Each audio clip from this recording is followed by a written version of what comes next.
I'm so proud right now, so flabbergasted. I thought it would be a good idea, guys. And Buncombe people, they come in packs, don't they? And we all sit together. In case anybody doesn't know who I am Susan, well, Horsley was my maiden name, Ronnie and Billy Ray's daughter, Floyd's granddaughter, and I can keep going, but I won't right now. And I'm just so proud. We've got such a storytelling for y'all tonight. And what we want to do as we tell these stories and you are inspired and maybe you remember something, I would love for you guys to contribute. Because, you know, Randy knows a lot, but he doesn't know everything. So, without further ado, I'm going to turn it over to Mr. Randy Patterson.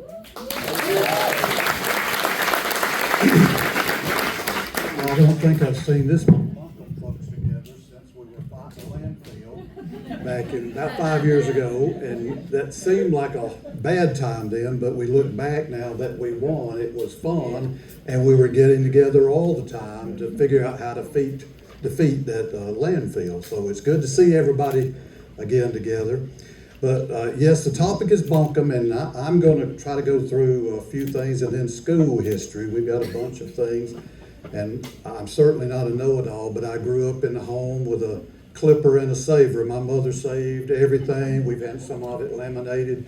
And across the road was Uncle Homer Benefield, and he was our storyteller forever. And he drew a map over here of the 1920s and 30s of where people lived when he was a child growing. He was born in 21, so it was the late 20s and 30s where people were at in Buncombe community. And so forth, and later on you can come back up and look at it.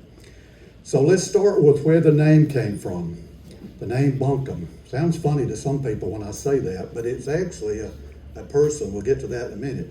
But at first, what we know of, Uncle Homer told this story, and Ricky Bates, the late Ricky Bates, told us this story several times. The preacher Levi Bates was famous in Buncombe and lived there. Some of the families still there on his old home place.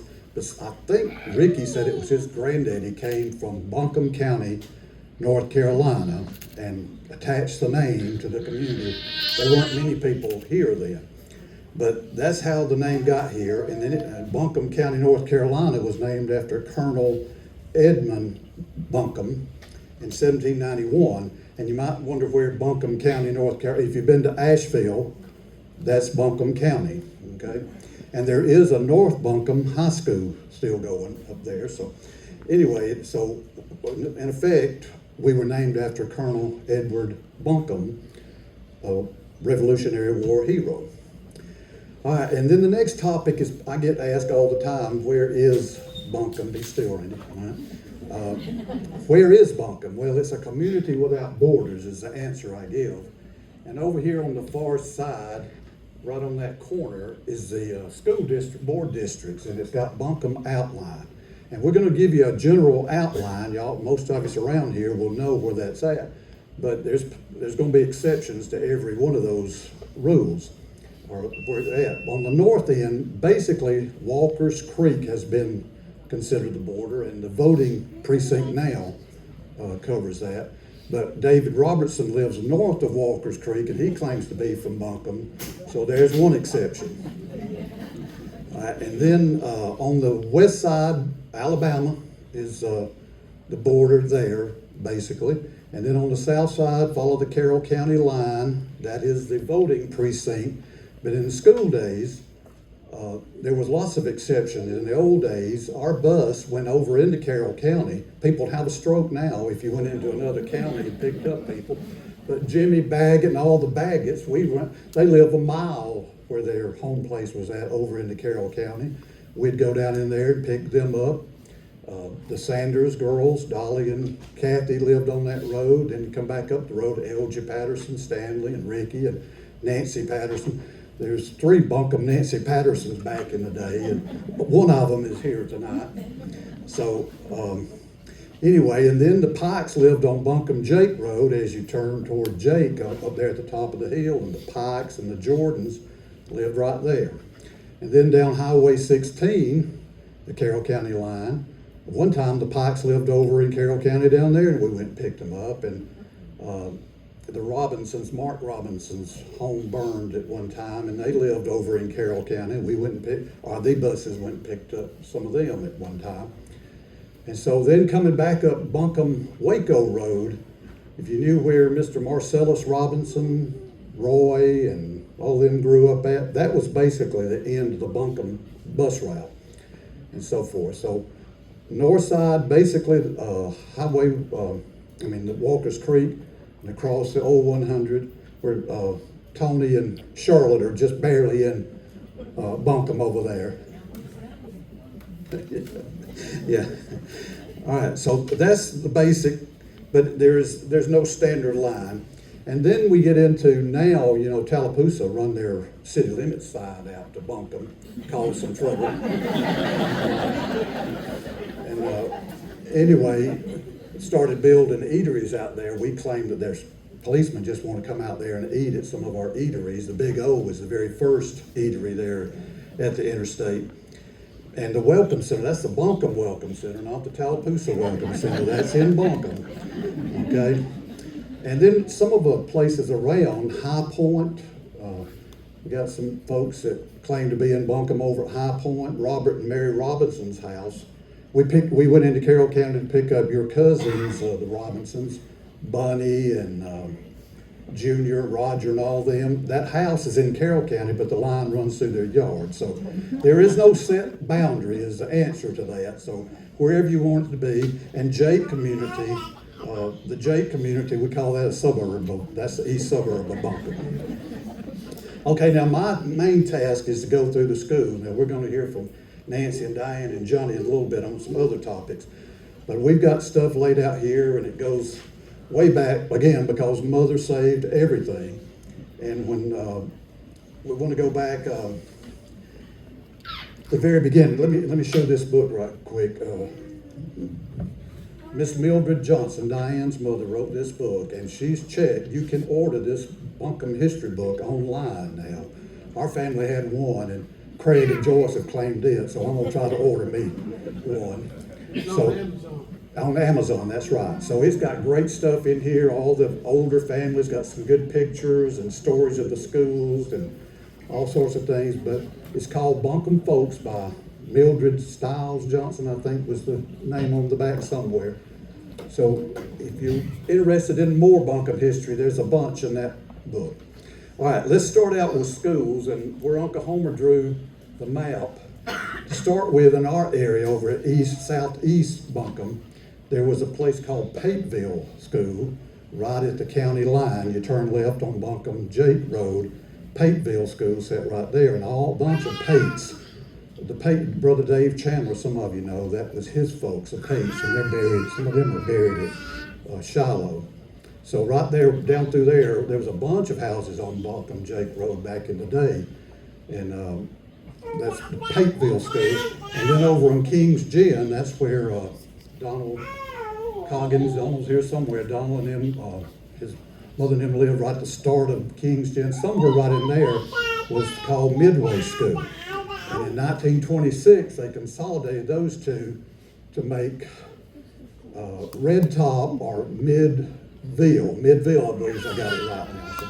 And Miss Johnson didn't want it to be called Red Top. She didn't like that. So Midville was the school there, and it sat between Antioch on the hill and in the valley is Shiloh. It was halfway in between, and your family, Diane's family, gave some of the land to build the school. But, and she's mad now, by 1932, it only lasted about 6 years, what it's her story, and stuff. And then they consolidated Mount Tabor, and Miss Duncan here has got the deed, the original deed to Mount Tabor School she's brought in right here and stuff. So we've got proof that Mount Tabor was there, and it's set right in front of the Honda plant now, somewhere right in there where Mount Tabor was at. And over toward Providence, which is the west side, there was Victory School. All right, and then here come the county again, and she was mad when they took away her school in her backyard, Miss Johnson was. And anyway, they consolidated at one point into Buncombe School, and this is the first ever 1932 Buncombe first through fourth grade. Before she passed, Miss Doris Hutchison told us she thought it was first through the fourth grade in this picture. So 1932 is when Buncombe became a school. And it only went through 9 grades to start with, and they quickly moved on up to 11 until the 1950, I believe, when most schools in Georgia went to 12 grades. So now we've got one Buncombe school, and that's the first one. And then the Wood School, let me mess up, Jimmy. This is a drawing. You've seen some of these. This is that first Buncombe school, the drawing. Opened in 1932, and it lasted till we started another building project in the county. At the same time they built Buncombe, they built West Harrelson. And Buckhannon Elementary, if you know where Buckhannon Elementary, that was built as Buckhannon High School at that point. And they built Draketown School building still there out 120. Draketown Eats it's right past Draketown Eats now out there on 120. And so they built that in the 1932. And this is, we had a school in Buncombe till 64, 65. And this is the last first and second grade ever at Buncombe. And there's some characters you would know in here. Mike Wright sitting right there in the middle of it. Looks like he's about to get in trouble. I'm glad he's not here. But our brother Lewis is here somewhere. We always tell this. He's standing in the corner. We tell that he was always in trouble standing there. And they just put the rest of the class around him. So for the picture. So Lewis is in the corner. Mike, and we had a little, where's Angela? Raise your hand, Angela. Okay. There was a little budding romance in the first and second. Angela and Jeffrey are both in that class. Okay. And they were the class of 76, and the class of 76, graduating in Haralson County, would have been the last people that ever went to Buncombe School. So they closed it in 65. That was the last year it was a school. And then now, by then, they built this new brick. This is when they tore down. This is when they were tearing down. But we quit having school in 65, but that building stayed there, and many things. Chinchilla factory was in there at one time, and Mary Ellen and her friends used to ride out there trying to get some chinchillas and steal a chinchilla. And other folks wanted to go see the chinchillas, but I don't know if I ever saw them. Some people might have. But I think it was a rubber plant at one time, and maybe steel, I don't know. But there was lots of things in that building. But 2005, they finally tore it down, and when they did that, we went and stole a few bricks, and my sister-in-law Joyce painted this history onto that brick right there. So that's the end of the Buncombe School there. All right. All right, yeah, like I said, 1 through 8, and now our high schoolers, 9 through 12, are bused on to West Harrelson. Stedman, they had closed Stedman School when they built West Harrelson, and Waco high schoolers and Buncombe high schoolers went to West Harrelson. So that was a big school then to Buncombe folks and stuff. So anyway, by 1956, the high school folks went on to West Harrelson. But back to Buncombe, there's lots of good teachers, and way back, Miss Samantha Dewberry, Mr. Ode, we had 2 bus drivers through most of the years. Mr. Ode Dewberry had the east side of Buncombe, Highway 100. The west side, Mr. Ralph Cole, most of the years that I remember. There were some people succeeded him eventually, but for years and years and years, those were our bus drivers. 2 buses serviced Buncombe back in the day. And my grandfather, Shue, yes, I've heard that story. He was one of the first ones, I guess. Okay, and then Ralph Cole took it for a long time, and then Riley Barra succeeded Mr. Ode Dewberry on the east side over there. So yes, Mr. Shoebright, I do remember that. Papa Benefield talked about Shube and his bus, and they would do a lot of things with those buses in the day. So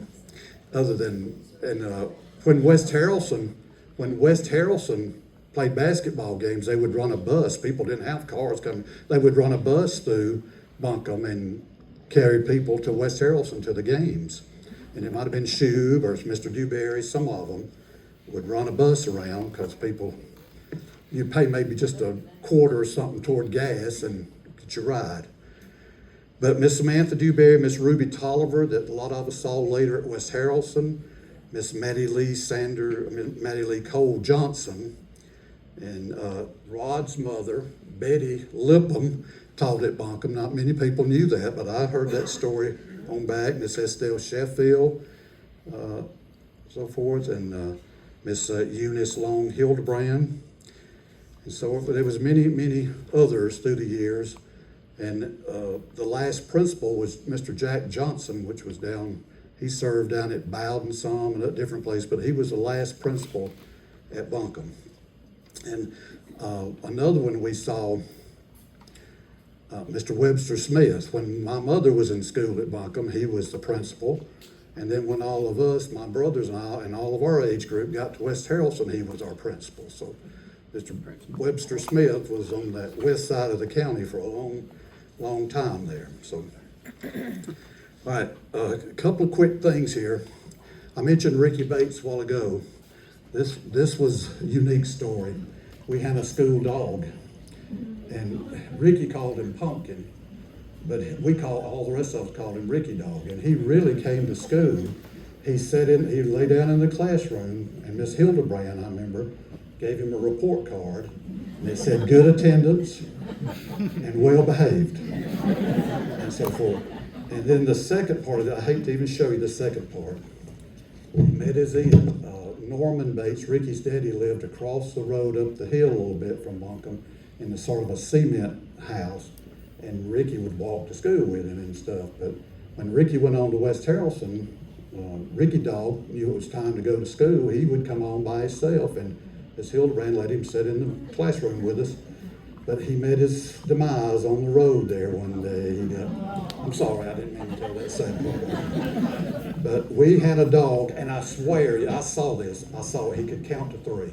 Ricky could tell him to count to 3, and he'd scratch the thing 3 times. So we didn't just have a dog, we had a smart dog. All right, we had, and we could go on and on about war heroes, but this, in our time, this is all about Barry League. And if you know what League Low Park, it was named half after Barry, and Jerome Lowe's the other one. But this is all about Barry, and this two things other one we'll talk about. But you get one of those middle of the night phone calls. I can remember that when they called the house, and Tommy and Barry had gone through first grade, and they'd just graduated high school, and Barry was 2 years out of high school when he was killed in Vietnam. And then Sammy Robinson and some of them that worked with the veterans, they named the park uptown here after Barry and Jerome Lowe. And then another one of those late night calls, we lost 2 in this sad story. Chris Durr, Janine's middle child, Chris, was killed in 1974 in a wreck just 1 week before he was to graduate high school. And you talk about a sad graduation that year. And Dwight Gilley is one, they hit each other, and the Gilleys lived in Buncombe going up toward the interstate on 100, took their house, and so forth. But we lost 2, but that was another one of those late night phone calls that was just heartbreaking and so forth. And let's see. We'll come back to that. But you know me now, I'm going to have to touch basketball just a little bit. And the good Lord, toward the end of her life, put me back with Janine. She took all of us to practice, Janine Durr. The only way some of us could get to practice at times was she picked us up. She had a job she could get off. She was so good at her job she could get off. And Mr. Sewell would let her come and run her route in Buncombe and take us to practice. But this is the 1947 Lady Bears. They were the Bears. And right here, Smith, Ellis, Gladys, yes, this is Miss Gladys Ellis, gave us this picture when we had the big 50-year, or the reunion at Antioch for basketball and such. All right, but then, here's our Hoosier story. Y'all know the movie Hoosiers? Little school beats the big school. Well, in 1951, there were still eight schools in the county, and Buncombe, Stedman, Felton, Draketown, Waco, Buchanan, Bremen, and Tallapoosa. Those 8 schools, and they had a county championship every year. And this bunch beat the smallest school in the county, beat the biggest school, which was Bremen at the time, and won the county championship 1951. And Janine was the leading scorer. This is Velma Mize, Randy Garrett, Johnny and them's kinfolk, Johnny's aunt. Shirley was right here, and Nellie Jean Williams Patterson, Earlene, her sister Earlene Clayton, and there's several Robinsons on that picture. So that's our Hoosier story in Buncombe, the 51 Buncombe Lady Bears. And then this is this was the first class and the last class. This is the last, 1964-65, the last year it was a school. Mr. Curtis Thompson came to teach at at Buncombe, and he wanted to start a basketball team, and this is it. And that's Mr. Thompson, a young Mr. Thompson right there. And I have a brother that hates basketball now, but I have proof he wants to play. Number 5 is Craig back there.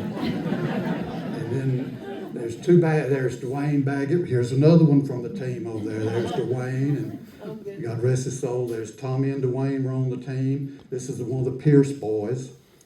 And then this is Roger Williams. Where's Johnny? Wave your hand, Johnny. Johnny, wave your hand. Oh, Roger Williams, that's your first cousin, right? Johnny Williams. Roger. Okay. Rod, you remember Roger? I do not remember Roger living down here. They did, yes. He's in this picture. And he was a good athlete, and he had a brother named Doug, and there's a third one. You remember the third brother? I put him on the spot there. Anyway, this was Norris Bates, and that's Stanley Patterson and Marshall Cawthorn, or some of the Cawthorn bunch. But this was the last Buncombe team ever, and we played outdoors. And we only had an outdoor court then. They tore down the old, I didn't get to this one.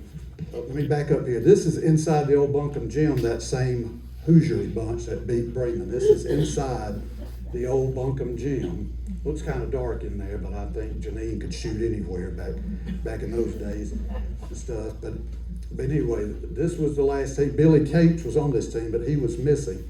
And this is where some of my, y'all know me, I got addicted to ball early on. And I was in the 4th grade, hadn't been in the 5th grade to be on the team. But I got to be the manager, and if somebody was out, I got to be a practice dummy, stand there on defense so they could sometimes, and so forth. So I was too young to be on the team, but that's where basketball got in my blood system, and I was ruined for life, some would say. So anyway, and this, Janine Nims, this is the Buncombe High graduation program, 1951. There were 14 seniors, and Diane looked at them and knew every one of them. So there's a bunch of good old Buncombe folks right there. And doing the sermon was preacher Levi R.L. Bates that we mentioned earlier. His family came here and named the place. He was preaching the benediction or sermon. They call it a sermon, commencement sermon. And then this, talk about what advanced school Buncombe was. We were the only place in the county that had a science room and an art room. And this is several of them. Beverly and Nancy are in this picture right here. And I am, and several more from Buncombe. I don't know who all, Elaine's in here, I think. Beverly's sister. Anyway, there's a bunch of old Buncombe folks there, and there was Boyce King,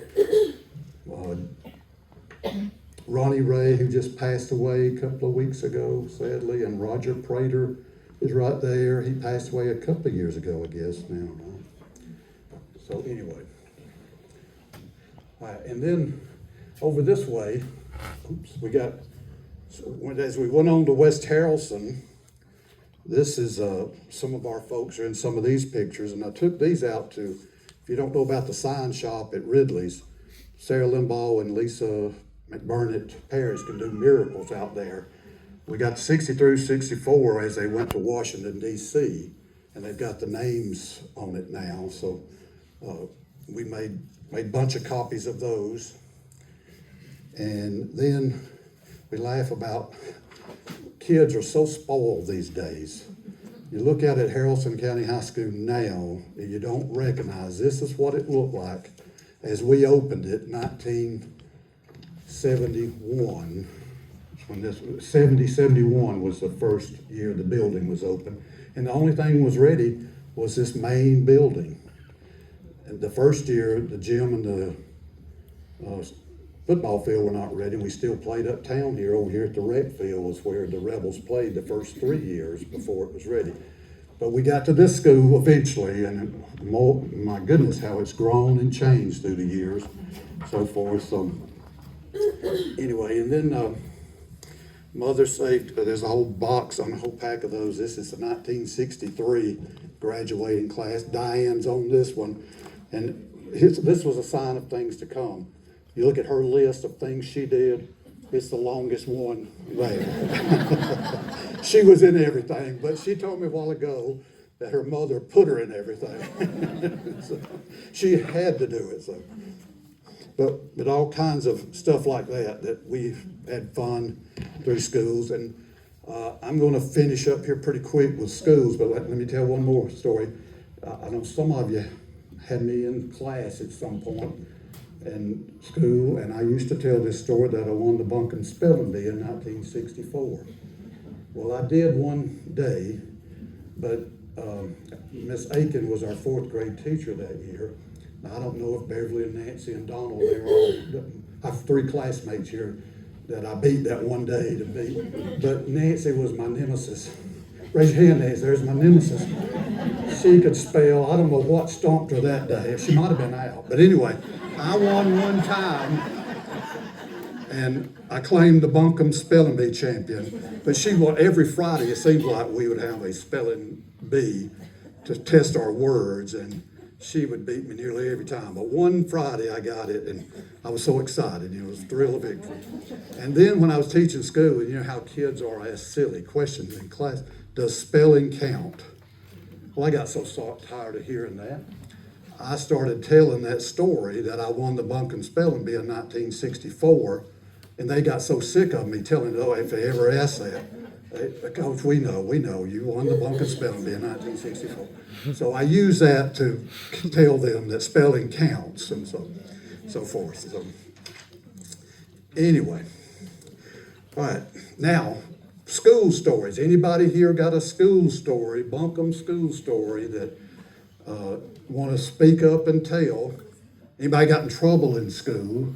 Who's that? Raise your hand if you got in trouble in school. Let me do this right quick. Buncombe had 2 schools after we got to the Wood School. Now we're going to tell ages here, and we'll show of hands. Who went to the Wood School at Buncombe? Raise your hand. Don't be ashamed. Tommy, raise your hand over there. Jerry, Carol. Yes, you did. And Tommy Baggett's in there somewhere. All of those. There's more, I think, in here being shy about raising a hand. Now let's see if you went to the brick building. Raise your hand. There's a bunch of us there. Brick building, okay. All right, Tommy's got a story, and listen, primitive Baptist preacher, you got to keep it short now, Tommy, okay? You forgot part of Buncombe School there. When they had the old wood building, the big building was up front, and there was a 2-room wood building behind it. Yeah, I went to the 1st and 2nd grade in the little building behind it. right. There was a separate building, yeah. When they built the new school, they did away with the best part of Buncombe School. They had a nice level baseball field out there when I was in the 1st grade. And Barry Lee and I were big baseball fans. As we know, yeah. So when we got old enough to play baseball out there, they built that new building on their old baseball That's field. not the baseball field. And they built the baseball field out there on that old hill behind them. new school, and it was all gravel on the infield. If the ball ever hit the ground, you didn't know which way it was going. And the outfield dropped off in a hole on both right field and left field. And there was bushes out there high as your head and briar patches. And if the ball ever went right field or left field, You had to go chase it, yeah. had to delay the game to find the base. I would like to hear the murder story. Well, I was going to go through, that's the family stuff later, but I'll tell it now if you want me to. Whatever you think. I just want to hear it. I want to know about it. Okay, well, I'll go I think ahead. people would be In much interested demand, in that. okay. Yeah. All right. Well, first, let me show, tell this, we've got to set the scene here. When we were fighting the landfill, we produced a calendar to sell to raise funds. And one of the things they put up, Brett and him's house is on here, so, no, they're back. Well, there's Brett and him's backyard stuff. That was a beautiful scene. That's the prettiest scene in Buncombe. Stop by Antioch and look over that outlook. But anyway, this house, cement house, was built in 1880 by Dr. Robertson from Bremen. And our great-great-granddaddy Solomon our great-granddaddy Solomon brought the family there.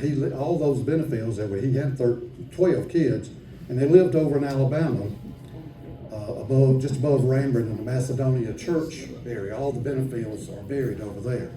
But he brought the family there in 1914, and the reason he did, his first wife, our great-grandmother Ida, died after the last child was born and stuff, and then he remarried a little later, and he met and married Rose Waters from Buchanan. Rose Waters Benefield now, and she didn't want to go all the way to Alabama, and he didn't want to live in Buchanan. So when that farm, the 100-acre farm with the cement house came available, they bought it. All right, now so we got them in place. Solomon and Rose moved there in 1914, and the story goes, it's from the paper, we enlarged it right there. They had a guy down Clackham, if you know where Clackham Drive is now. It goes down to the bottom hill. There was an old log house, and a Ben King, guy named Ben King, was staying there working on the farm, helping them. Well, we had a good milk cow back in the day, and he claimed he had paid for it, but Solomon and Rose claimed he hadn't. So here he come one day up the road with that cow, gonna take it. Well, Rose had her gun ready. She went out, shot at him, missed, and he slashed her throat right there, and she died right there on Clackham Drive. And she's buried in Buchanan Cemetery. They took her back to Buchanan. Mark was saying he went and found it sometime. And then he also here, Solomon was down in the field plowing. He heard the shot come running when he got there, so she was down, and he went after Ben, and he slashed his throat, but they saved him. He lived 7 more years. So murder on Clackham Drive was over a milk cow. And it was our great-grandmother, yes. And this, to go with that last story, and I'm going to turn it over to somebody else. And what year was that, Reed? That was 1920. Papa Benefield and had just got married sometime right in there, and they lived in the house with them, and Mama Benefield took care of Solomon for 7 more years there, and she was pregnant. When it happened, she was pregnant with Uncle Homer. He was born this was June of 20. She had just gotten pregnant with Uncle Homer, who was born in February of 21. He was born in 21. So this is up on the top of that cement house. Looking back towards Susan and Em's house here, you can see their house through the woods right here. But Melissa, where's Melissa? Melissa, where you at? Right here. She lives in this barn. She lives where the barn is at right there. But I used to tell we grew up in barn. Actually, there was 3 barns that we grew up in there on the farm. But anyway, this is the old barn, the old milk cow barn. And that's where Melissa lives now. And I helped plow some of this corn right here too back in the day with a mule. Don't think I'm stretching that story. Yes, we did. So anyway, and you can see Mama Benefield's chicken coop right there. And this was a corn crib. This is where we put the corn. So anyway, that's a view off of the top of that. Okay, there's the murder story. Okay, yeah, Melissa lives right there now, but Uncle Homer's house, she's now got it and been working for nearly a year. I don't know how long, it seems like a year, but she's getting close. They've remodeled Uncle Homer's house and hopefully move in it fairly soon. So recover that grand old place. All right, now there's other stuff and stuff you can look at a little later, but I've covered schools and, wait a minute, one more. Okay. Okay, well, I don't want to hog all the time. Great athletes, we produced some great athletes from Buncombe. And men, girls and boys through the years. Basketball was big to the Buncombe folks, that's all they had. They didn't play any other sport except occasionally they might get up a baseball team if we had a good pitcher or something, go play another school. But 1961, the West Harrelson, we'd already moved the high school to West Harrelson. Coach Caswell came and put together some great teams at West Harrelson. In 1961, the West Harrelson Lady Tigers, they called them the Tigerettes back in the day. Somewhere we started saying lady this and lady that, but anyway. And Sandra Pierce Bowling was the star of the show. She set the state record for most points scored in a state tournament at the time, and I don't think many have broke it. She averaged about 38 points a game. And in the state championship against the Doe Run Deer, so they beat in the state championship, that's part of Colquitt County now, and she scored 41 points in the state championship game in this story here. So anyway, she's probably the best female athlete, but we had several great athletes, and later on Teresa Couch Jackson, we called her the first great Rebelette after we became the Rebels, and she was amazing on the court too. So, but Sandra Pierce Bowling, they had Bowling's Landing, Calvis and her had Bowling's Landing for a long time. But she was and she was a great golfer too. She was in golf tournaments until she was too old to golf. So anyway, but that. Okay, all right, I'm going to, yes, oh, wait. Right here is a 1961 point guard for the West Harrelson Tigers. They went to state. Excuse me, speak up now, Douglas. Well, Scott was going to tell you about Sandra right there. In the ninth grade. Here's a witness. In the ninth grade, she made the team, and Inez was a senior. And they got way ahead, and the coach started to put Sandra in, and Inez said, "Please, coach, don't put her in." She embarrassed her older sister. And then she went on. But the one I was going to tell about the high school, the first year of the high school, Bremen come out and put a big sign up there on some dirt. It said, "West Buckapoose is a pile of dirt." That's what they did. Yes, they did call them. And Harrelson County put a whooping on them. And that first game, they beat them real bad. Yeah. But I remember that sign, West Yeah, Buckapoose. West Buckapoose is a pile of dirt, is what it said. I saw it. Okay. So anyway, that stirred up some trouble back in the day, but anyway. All right, Susan, I think I've got school, unless somebody else has got a school story, we're going on to the general stores, and Nancy and Diane's gonna take over. I need to cut this off.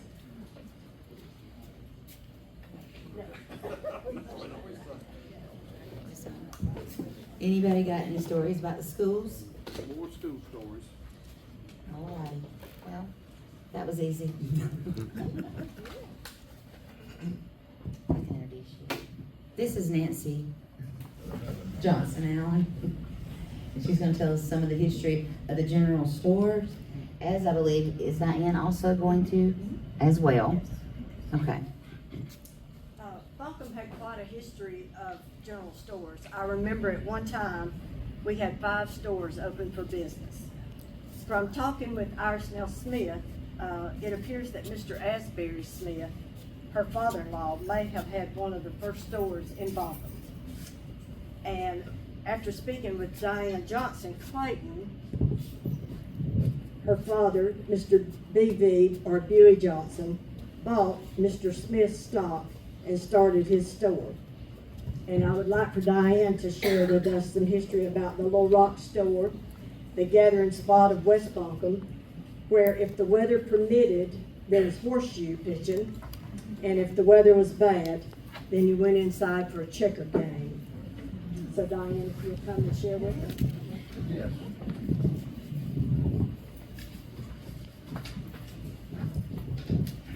I think I'm loud enough. No. They brought props and I just brought a paper to keep me going in the straight line. I'm Diane Johnson Clayton, and now there are a lot of good storytellers and writers in my family, and I am not one of them.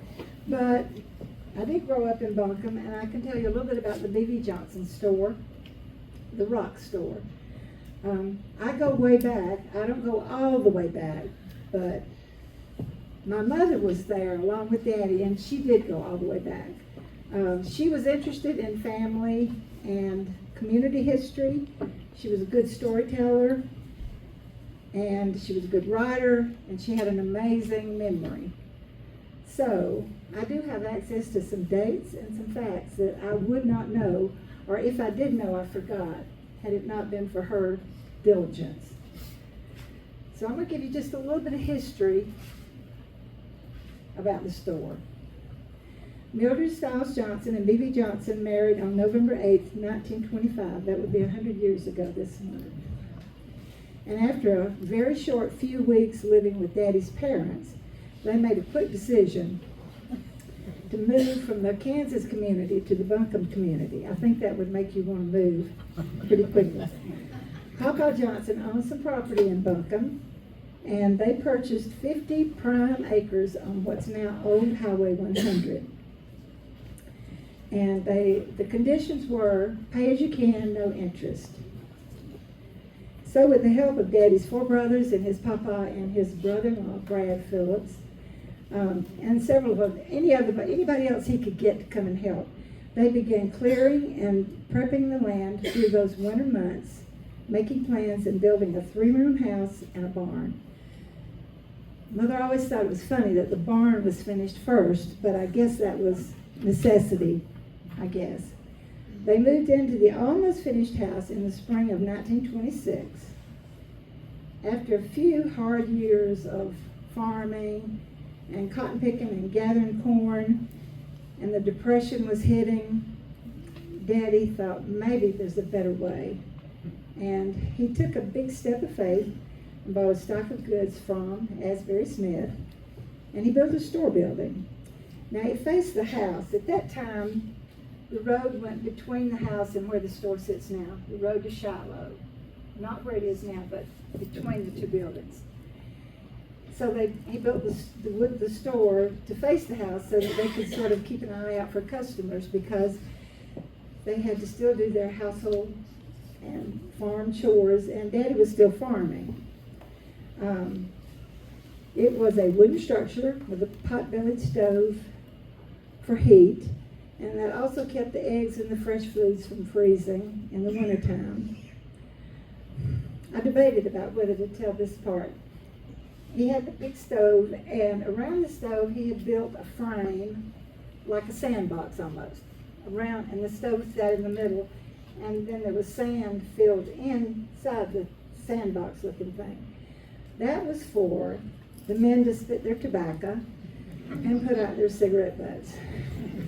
And every night Daddy would come in with his bucket and his shovel and a little sieve thing, and go through that, clean it out, and as it needed he would refill it with fresh sand. But I thought, well, that's a service. That's a labor of love to do that.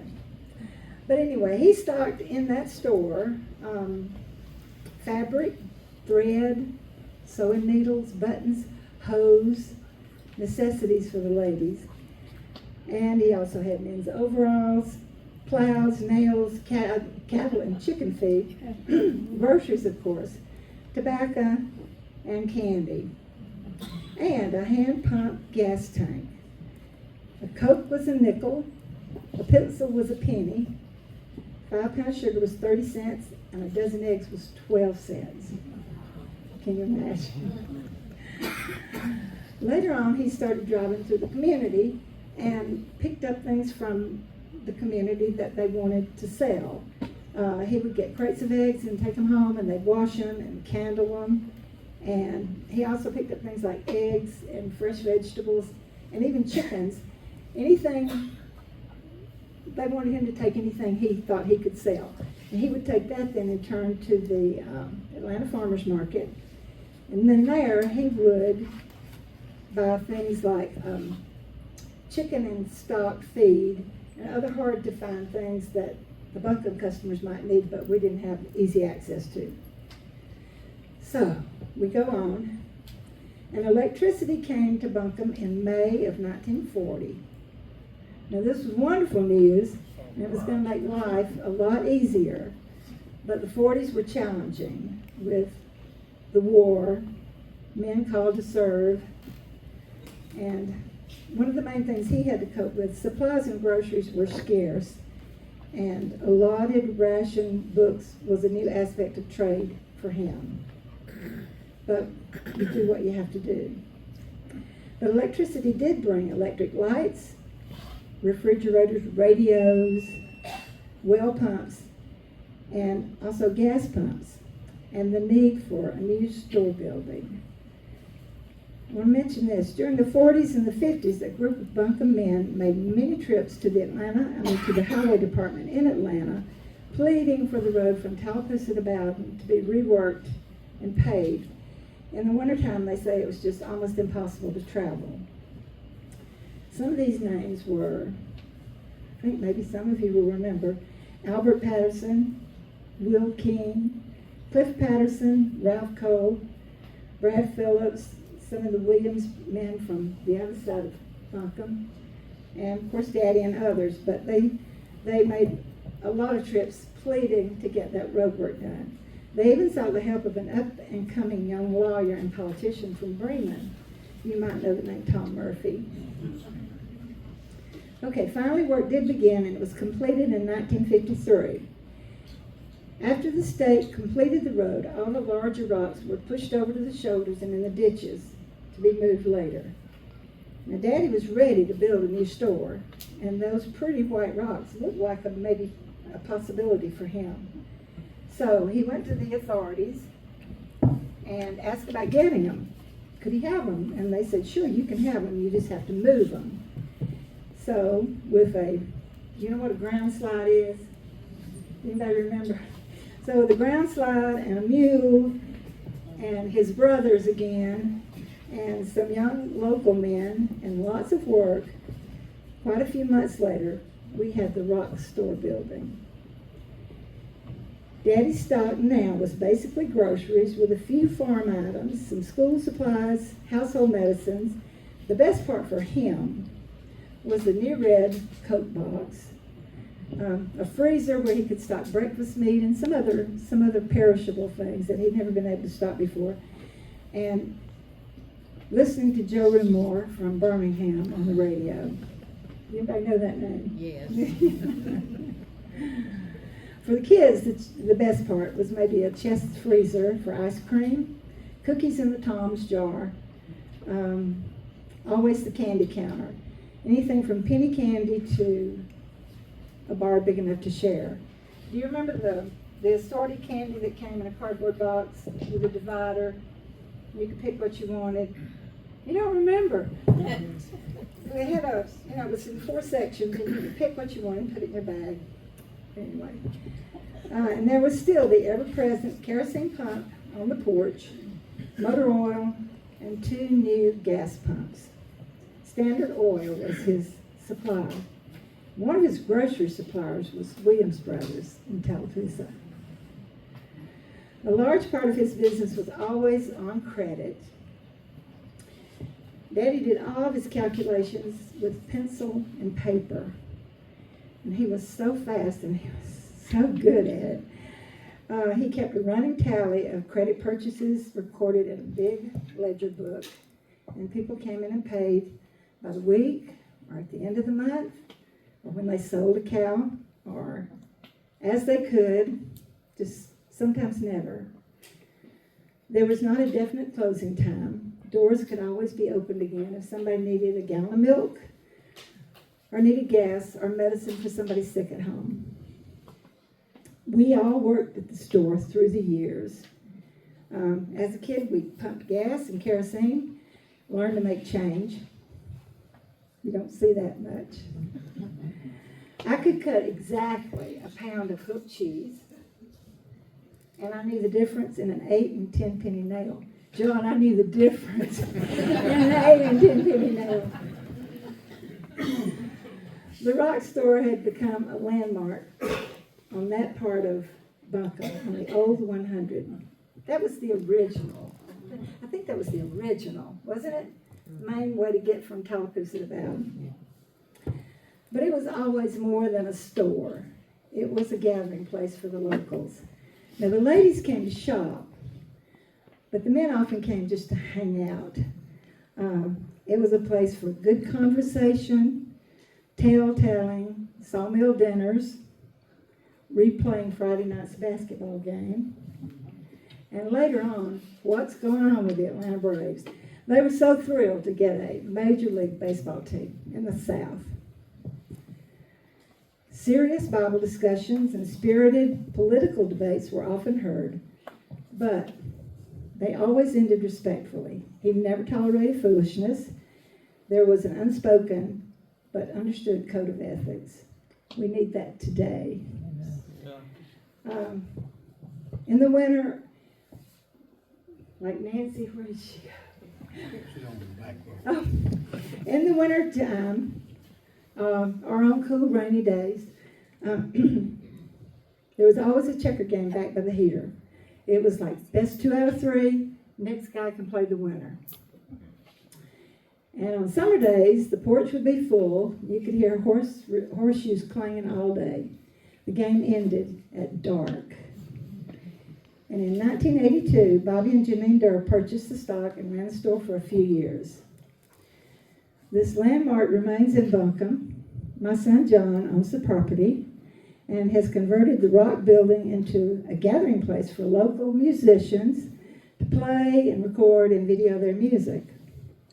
You can still find good conversation, interesting discussions, and even get up a game of checkers. But now there's music too. Perfect blend.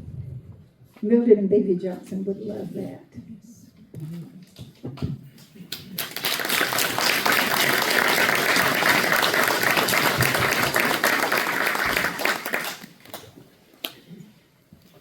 I remember, John, you still got Mr. O. Dewberry, if we were good on the bus. And we had enough of us had a nickel, he would stop to go into Mr. Johnson's store and we got one big cookie. I mean, it was a big old cookie bag. It seemed that big. John has that. He told me he still has the cookie jar.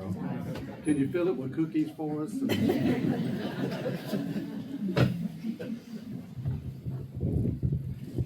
And Mr. Roy League had a store down 0100 past where the interstate is now. I was able to obtain some information from Roy's grandson, Robert League, and glad he's here tonight. He's the son of Willen League. Roy bought 38 acres of land from Mr. Tom Ellis for $1,500, and he paid him one payment a year when his cotton came in. Roy built a tiny store in the early to mid-40s. It was all wood and had a very unique smell. The store was torn down when Ronald Ellis bought the land it was on from Willen. Also on Old Highway 100, Mr. John William Robinson owned and operated a store. Had some help from his daughter-in-law, Sylvia Robinson. She gave me some history about that place. Mr. Robinson lived in Cleburne County, Alabama, and he heard that there was an auction going on in Buncombe. So they had listed on the auction sheet a pedal sewing machine. And his wife, Miss Vesta, or as I lovingly called her, Grandmama Robinson, she wanted that sewing machine. So Mr. Robinson got to the sale, and he was totally surprised to see what all there was for sale there that day. He was so excited that he bought the house and the land, including a big barn that had a grist mill and other equipment that he felt he could use. He went back home to tell Grandmama what he had done and that they were moving to Buncombe. Unfortunately, he did not get her sewing machine. But I'm certain it wasn't long before he did make that right. But they moved to Buncombe in 1957 and opened a store shortly thereafter. In 1966, Willard and Sylvia took over the store, and Mr. John William focused more on his syrup mill. They ran the store until Willard's business of restoring cars and upholstering took up all of their time. Now to the east side of Buncombe, there was a little wooden store on the corner of Carlton Johnson Road and New Highway 100 that belonged to Mr. Clarence Ellis. I'm not sure what year that store was built, but it was a wooden structure, and according to Mr. Ellis's grandson, Alan Smith, it was at one time turned 90 degrees to what it was when I remembered it.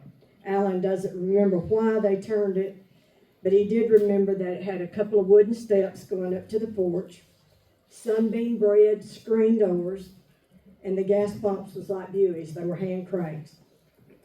Mr. Ellis also had a feed mill across the road where the block store now stands. There was also a barber in that store, but Alan could not remember his name. And I think Randy said that he had gotten a haircut from that barber. The dope box, or the drink box, sat just inside the door, and there was a wooden heater in the back. That store later burned years later.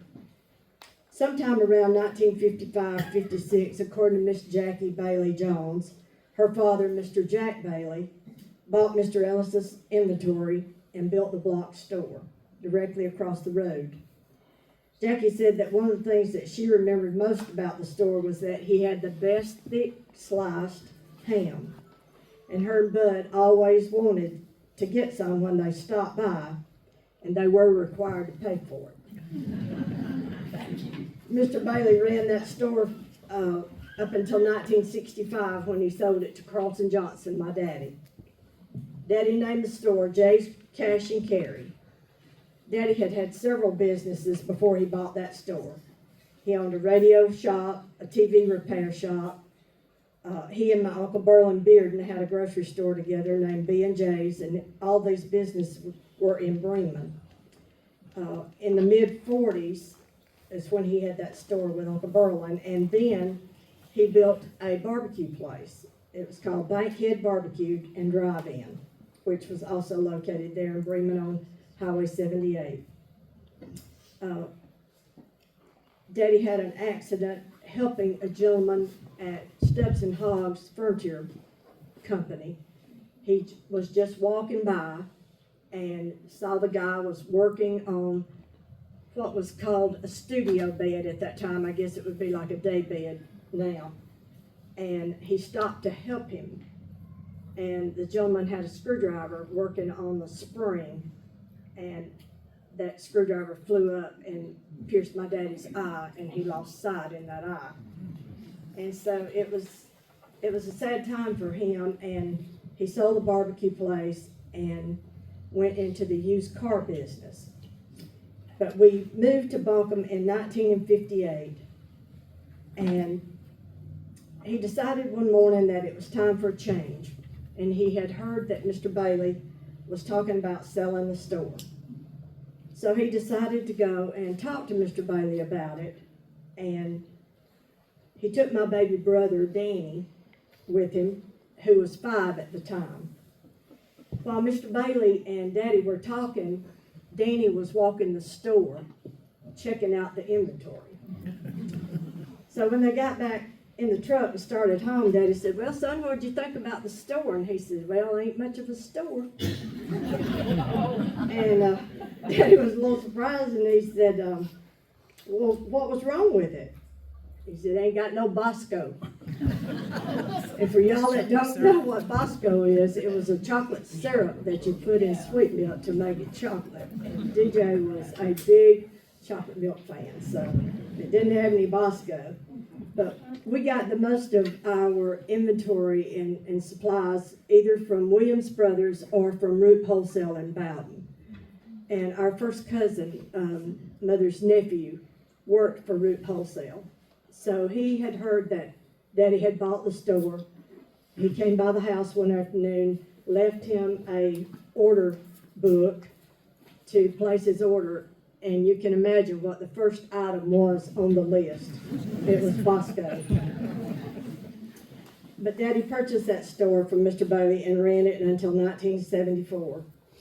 It was truly a mom and pop store, and all of us kids worked alongside them. It was truly some of the best years of my life. What I wouldn't have given to have a cell phone to have recorded the stories and the history that I heard around that heater. Although the store was called Jay's Cash and Carry, we had a lot of loyal customers that charged their groceries, gas, livestock feed, etc. throughout the week. And they came every payday. We cashed their checks. They paid their bills. Daddy had one rule, and he told us to always be kind, and if somebody came in to rob us, let them have it. He said, just let them have it, and if there's not enough money in the register, write them a check. He said, do not lose your life over this store. We had a faithful guard dog. His name was Yogi. He was a beautiful German Shepherd. And he was with us just about the whole time that we owned that store. One night, Daddy came home, and he always set the cash box on the edge of the dining room table. And this was around 9:30.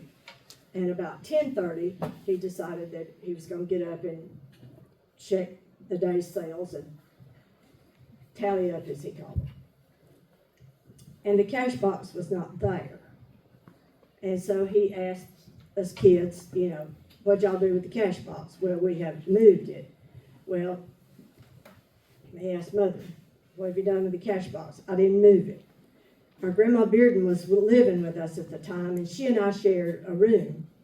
So Daddy sent me in to wake her up and find out what she did with the cash box. And she said, I haven't seen it and I haven't moved it.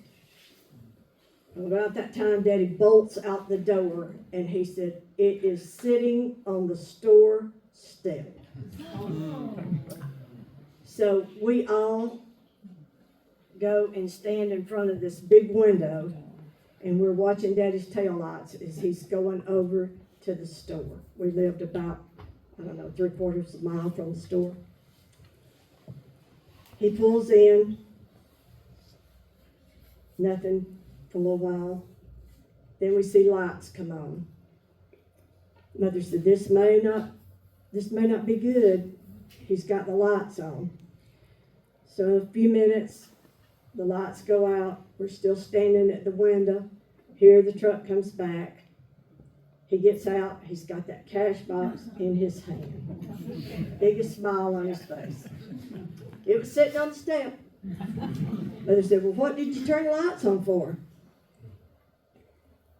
He said, that box was sitting on the top step.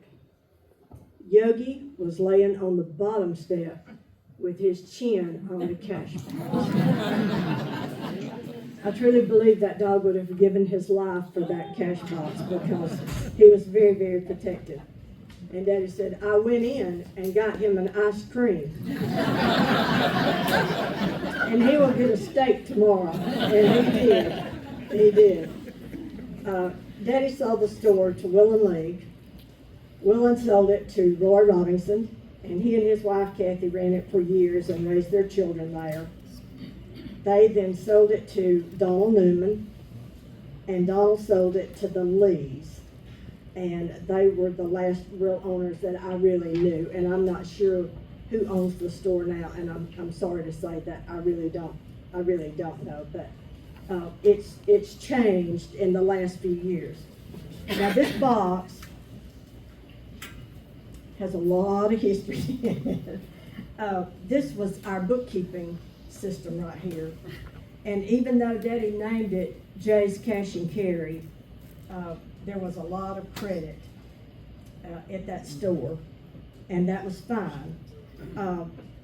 But just show you these tickets. We dated it, we had their name on it, and when they pumped gas, or we pumped it for them, and they charged it, we wrote down exactly how much gas they got. And this one ticket, this was in 1966. 5 gallon and 6 tenths. $2. A pack of Pall Mall, 35 cents. I doubt you could buy one cigarette for that now. And here was 2 cigarettes. I'm not sure what kind they were, but they were only a quarter. But a lot of history. And we had these little books, and that's just how we kept up with it. No computers, no fancy bookkeeping at all. I did find this one bill of sale. Doesn't relate to the store, but it's a little history. My granddaddy bought a 1928 Ford Tudor, and he gave $112.50 for it. And that was in March of 1955. He was very, very proud of that car. This is our tax receipt from 1958.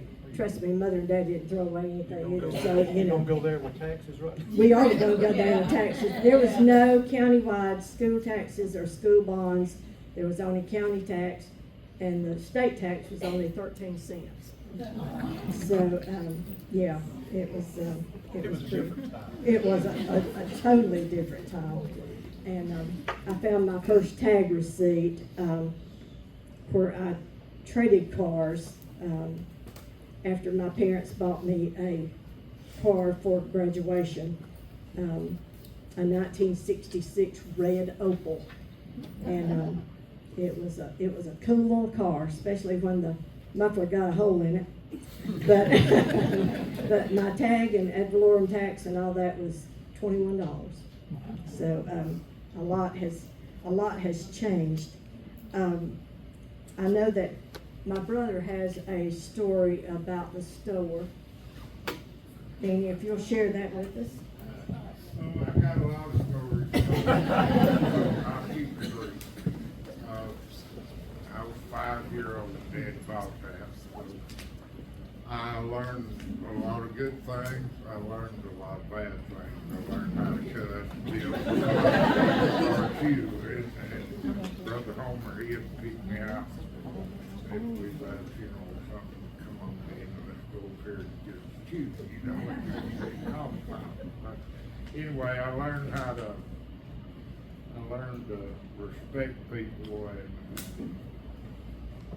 learned how to cut meat and learned how to work. And the store was always, you know, there was something going on all the time. I mean, Daddy loved to pick it. Mr. Clarence Ellis, better than he loved eating. I mean, he was just always picking at him about something. But we should have been put to bed for this, but I'll probably still pay him for it. But Mr. Ellis was crossroads, and he was plowing his wheat. Well, Daddy had got a new counter for the store, and we had the old one out there. All of us boys was out there. I had a new BB gun. We were shooting it and all, and the next thing you know, we started shooting the new. Could not hear that BB gun. And so we had to look out for Mom and Daddy to make sure they would come out there and hear. And Daddy always borrowed a mule to plow his garden while he ain't out. Well, Mr. Ellis go stop it, and we'd shoot him, you know, he'd go turn to the left, we'd shoot him on the left. And Mr. Ellis walked around in front of him, and he grabbed that mule, and he said, "Are you hard hearing or something?" He was hard hearing. But anyway, Daddy finally come out and seen us have a problem. He went across the road, finished plowing, we had to give that up. We didn't tell that story for a long time. But anyway, we had a lot of good times at that store. And I won't never forget, Dad bought a freezing machine or a slushy machine. Everybody rode their bicycles to the store or walked, you know, kids. And they'd come in there and they'd get one of them freezers. I mean, they'd turn that thing up and it was hot. Next thing you know, they'd passed out. And Dad said, we may have to give that thing up. But anyway, we had a lot of good times at the store. And then he sold it by the time I needed to use gas.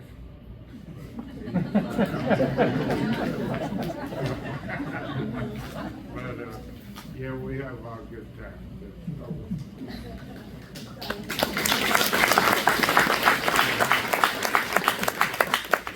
Diane was talking about prices. I will never forget, we sold, well, the gas prices was one thing. You know, some days it changes 2 or 3 times at these stations, and I know that gas didn't change for years. It was $29.9 for regular, $31.9 for premium, or what we called ethyl. And I'll never forget, Kirby Patterson's little girl was in the car one day, and he pulled up to get it filled up, and I said, what would you like, Kirby? And he said, just fill it up with ethyl. And Robin said, who is Ethel? So we had a good time with that, but it went for years without changing that price of that gas. But we got in some inventory and sugar had gone up. And I priced it $1.09 for 10-pound bags. And Daddy came in and walked down that aisle and saw it, and he said, you can change that price. Nobody is going to pay more than $1 for a 10-pound bag of sugar. So I had to go back, and I think we made a penny on that 10-pound bag of sugar, but that was all right. But thank y'all. Does anybody else have any stories about stores? I got a story. I'm sorry. Daddy had a robbery one night there, and he came immediately down from Tallapoosa to the store. And the only thing that was missing was a 50-pound bag of sugar. So he figured that out. Daddy, we had seen these 2 men come by the store, and they had stopped in and got a drink, and then they left, and we saw them come by 2 or 3 times. And it was on Friday afternoon, and we had taken in a good bit of money that day. And so Daddy just got a little concerned. So he took all the money out of the cash drawer and just put it in a number 2 paper sack and wadded it up and threw it in the trash can. He said, nobody will look for money in the trash can. So that afternoon late, I had a routine on Fridays, getting ready for the rush. Because we had buggies, and those ladies came in and they bought just like they were at Walmart. And Daddy was in the bathroom, which was on the side of the store, and we had this pegboard all along that block wall. And all of a sudden, everything on that pegboard just starts bouncing, and he's going, "Don't burn the trash!" He forgot to tell us that he had thrown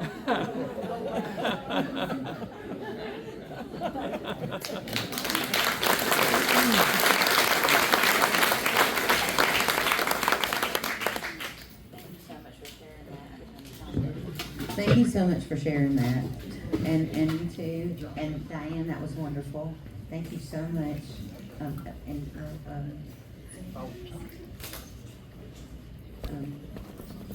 Yes, sir.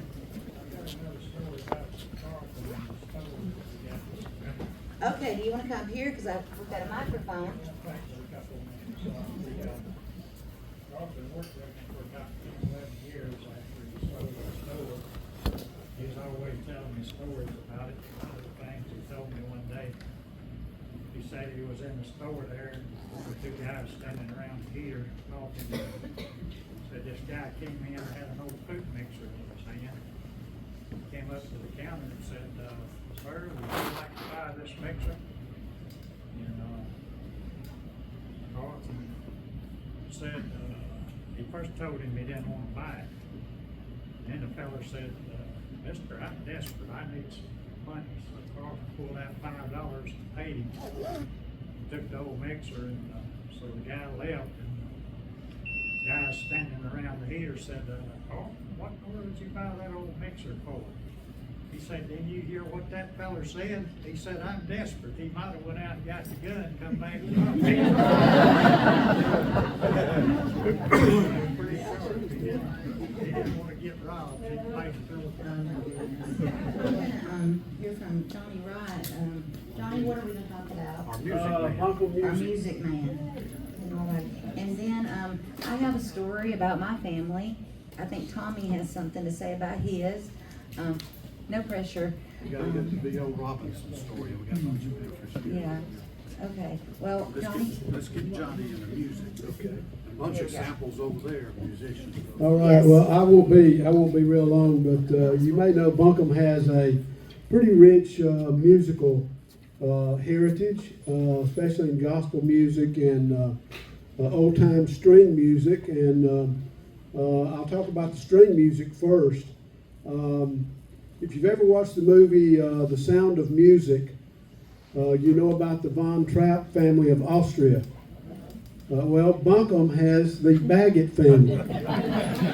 And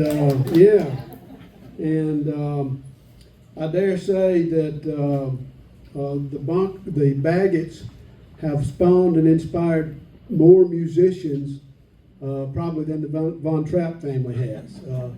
They've played music for many decades, and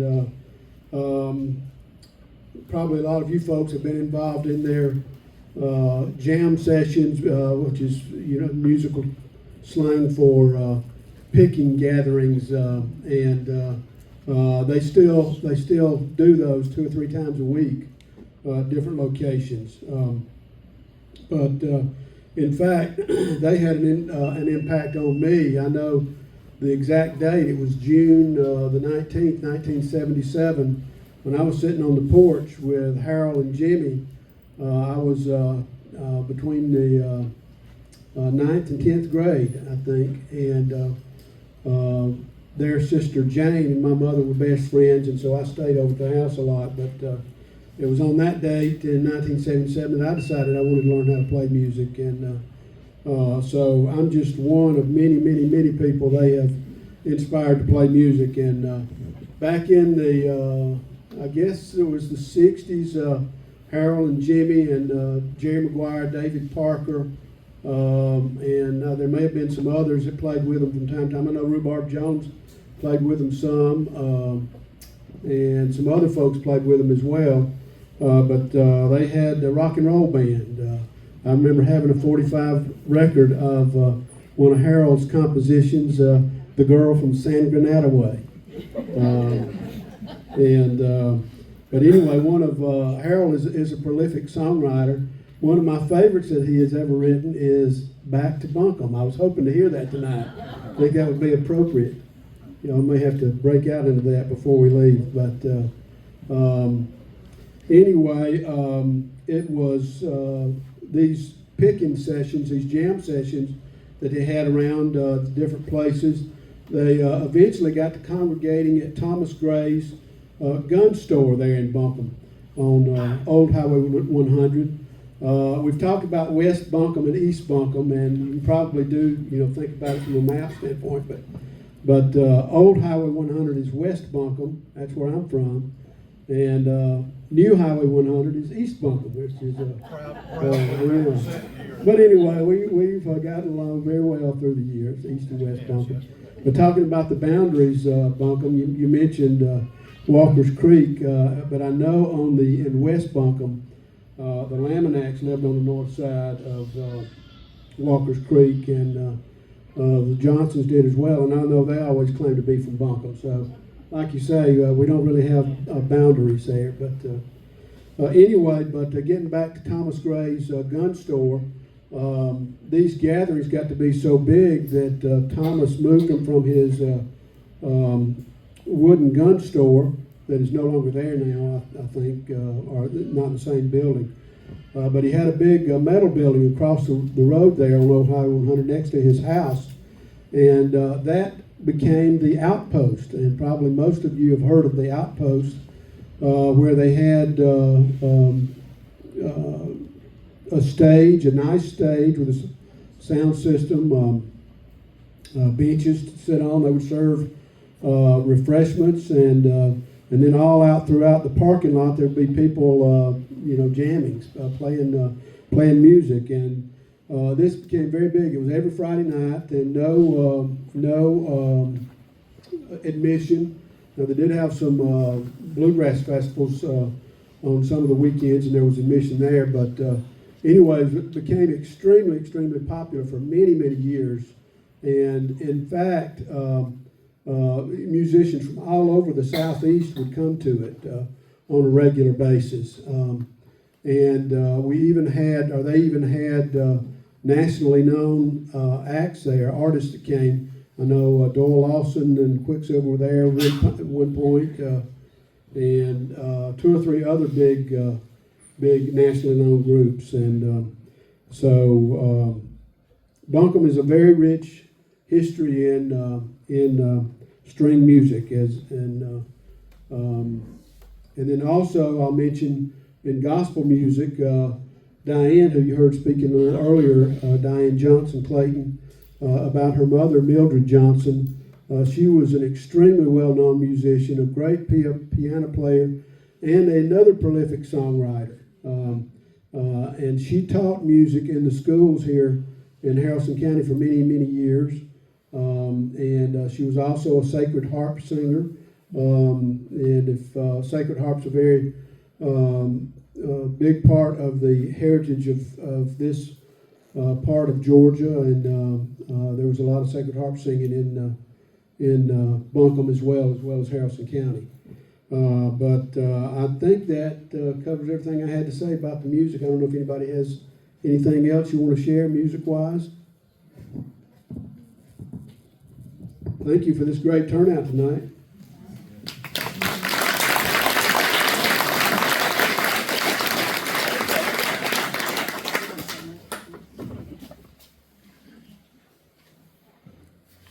You mentioned that song that Harold wrote. You mentioned that song that Harold wrote, that girl from Scananataway. Where's Harold at? He's back there, isn't he? He's hiding in the Okay. Well, Johnny, that 45, Yeah. that's Mom and Daddy on there singing. Oh, that's right. That's Mom and Daddy, and I believe Jimmy's playing on that too. And when they had those pressed, they mailed them to my daddy in basic training. Whenever they had those pressed, and I don't know who else is David Parker on that record, Jimmy? Huh? Is David on that record too? Yeah. I thought David might be playing the Let's bass. see. I'm not sure about that. I think he is. Jerry McGuire's on it. Okay. Maybe. I just love that over and over again. I used to listen to that, and I was in high school. I just got in my head. I love that song. Yeah, it was a good song. It was. Well, I think most of us that grew up in Buncombe, when we think about Buncombe, we don't really think so much about dates and things like that. We think about smells, and sounds, and just the feeling of, after it rained, cow manure, Am I lying? I like the smell because I was raised on that smell. Fish food hitting the pond, I can close my eyes and still hear it. So many sensations. Fishing at the lake. A couple of y'all might remember one time I dropped the whole wire, big old basket Papa had at his lake in the water. And he saw me do it, and he was on the other side of the lake. And I said, come on now. And here he comes. And Tommy and Brett Robinson, Randy, you were probably in on that too. All them boys were over there trying to get that basket out of the lake before my papa got around the corner. When he finally got there, we had that basket up and they were sweating, and I was like, I got it. And he goes, y'all gotta be careful, you keep it right here. I mean, he was so mad. But I did drop the whole entire thing in the lake. I knocked it off. I was being silly on the dock. But my dad used to say, when I would say, why don't we have a sign in Buncombe? And he would say, we don't need a sign. We know where home is. And I think that's one of the most profound things I have ever heard. If you're from Buncombe, you understand that, right? But if you look back at some of the history, I don't know when the Horsleys came to Buncombe. It's almost starting to look like they were always there. One of the oldest families on that map you have, we're already over there on, is it Two Rock Road? Two Rock Road. The first name I've got where they lived in Buncombe, okay, first of all, y'all got to understand, everybody's named Amos until Michelle's dad and my dad. It gets really complicated when you're doing family trees. But, and Michelle, y'all shaking your head, okay. Amos Richard was a striking man, 6'2" with black eyes. If you ever seen a picture of him, you're not going to forget what he looks like. In 1861, before that, he met a girl. Her name was Nancy Minerva, okay? And Nancy and him, I guess they really hit it off. And Nancy's daddy said, well, too bad, so sad, we're moving to Gwinnett. And Nancy was like, I'm not leaving Buncombe. You can forget it. I'm marrying this guy. No, we're moving to Gwinnett. So they go to Gwinnett. And Nancy is so heartsick. She don't have a horse, but they've got a cow.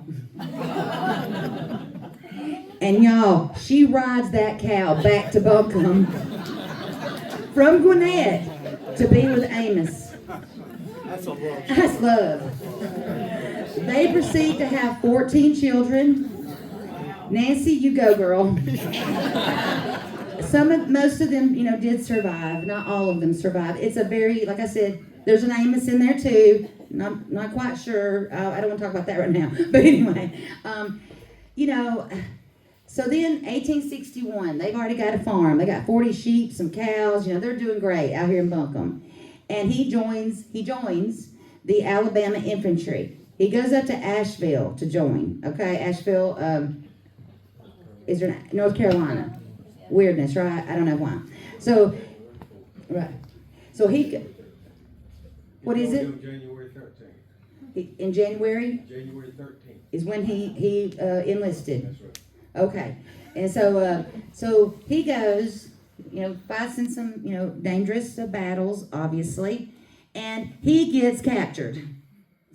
And he gets captured it's 1864 because, he's back by 65. So Buzzard's Roost is where he was captured at. And so he gets captured. And they take him to a prison in Indiana. Morton Prison, that's where he goes. I had this all on my phone. I left it over there. I'm winging it, y'all. So everybody back home, meanwhile, they're living life. They're out in the field. They're working. They kind of thought maybe he died. We don't know.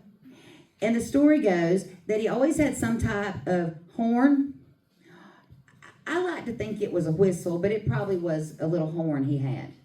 And so imagine you're working in the field, and across the holler, you hear this horn drifting through, He comes up, 6'4", weighs 98 pounds, walked home from Indiana to be back in Buncombe.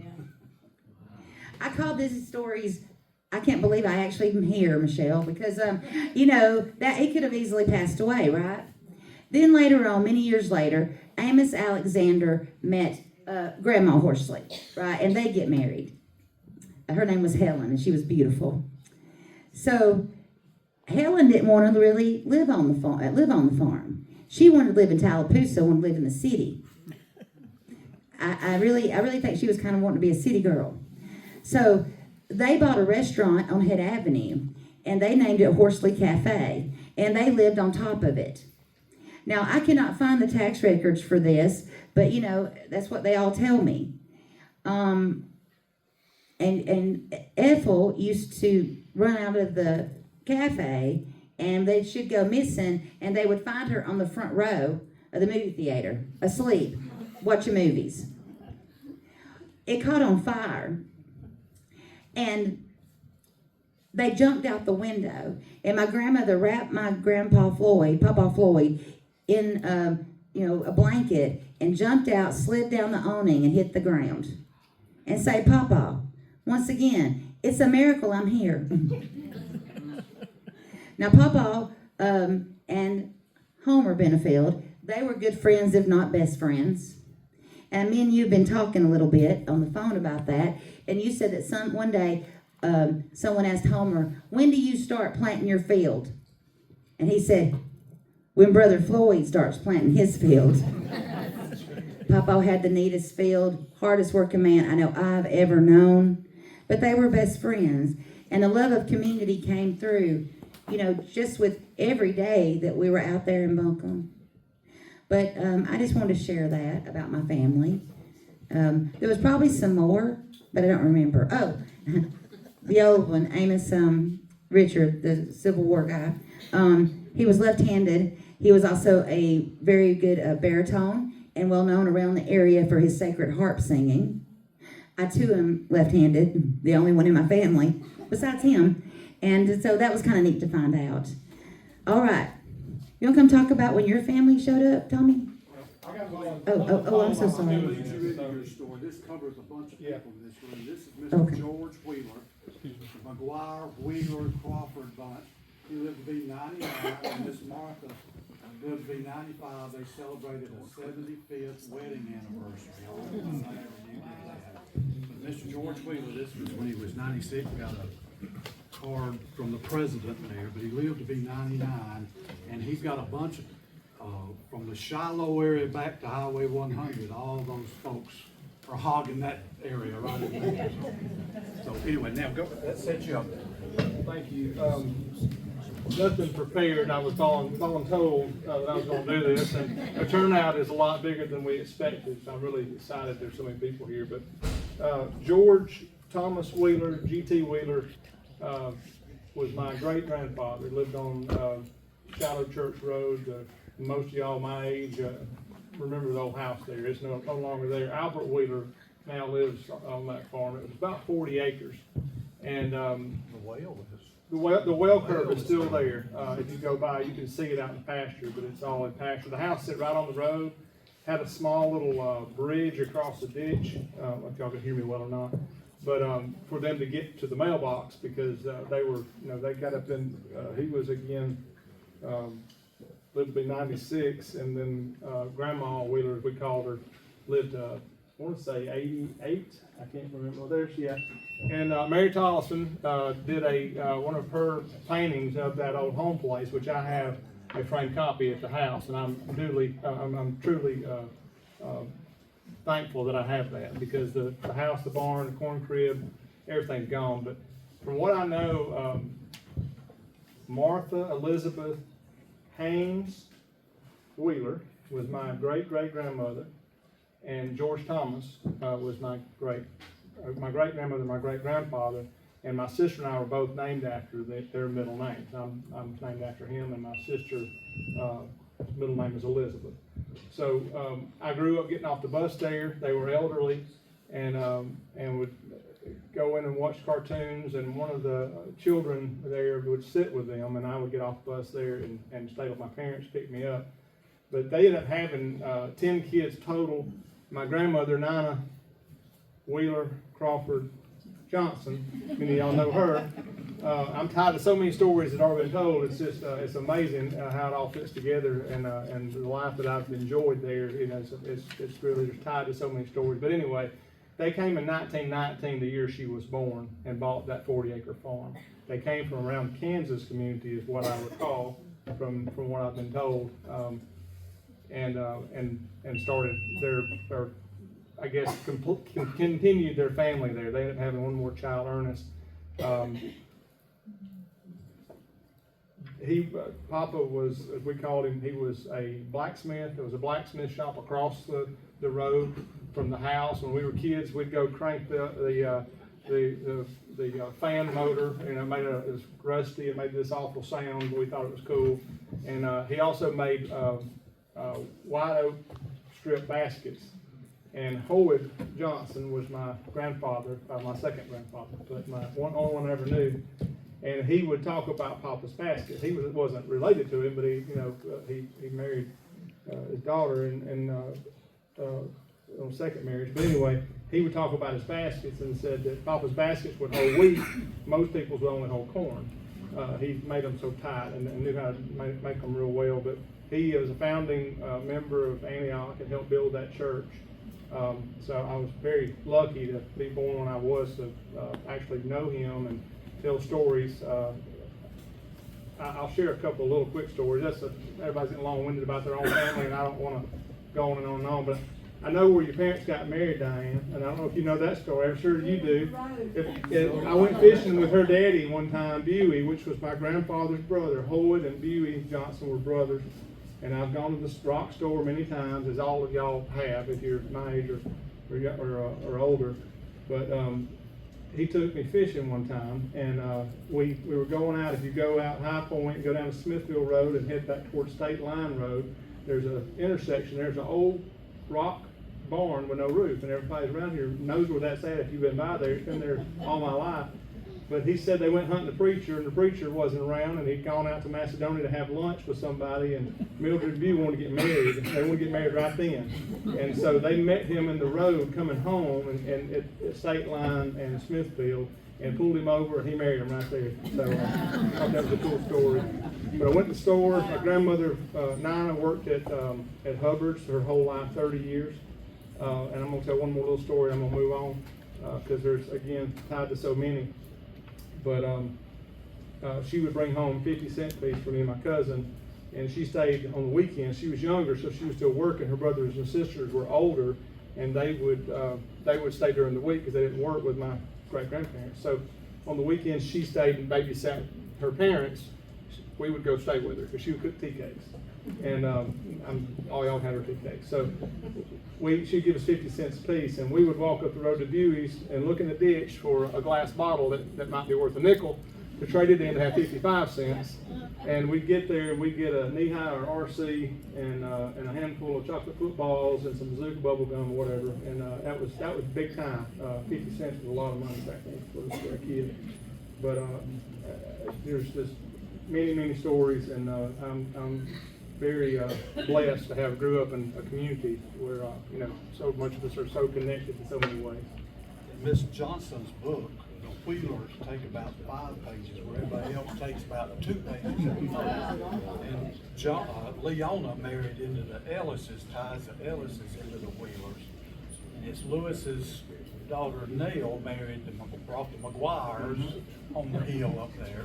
They So that, celebrated 75 years of marriage as well. that's right.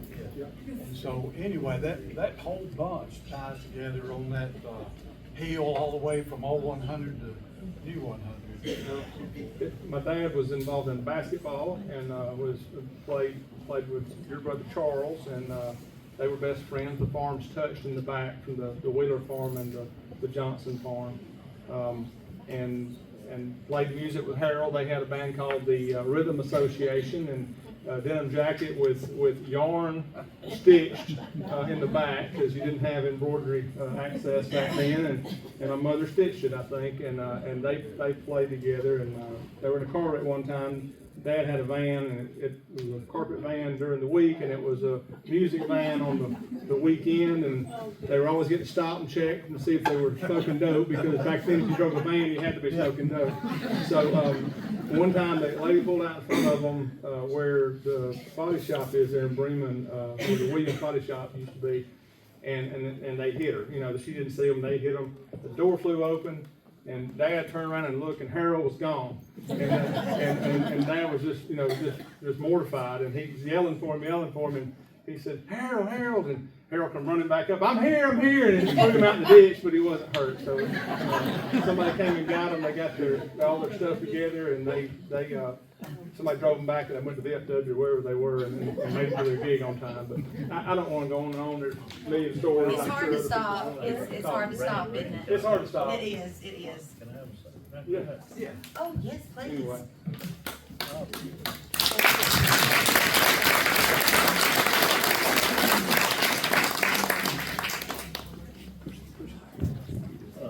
Like Tommy said, I'm not prepared either. I came because I saw this thing advertised tonight in Buncombe News, and I asked my wife, she said, yeah, we're going, and I said, great. So, I live on High Point Road, and,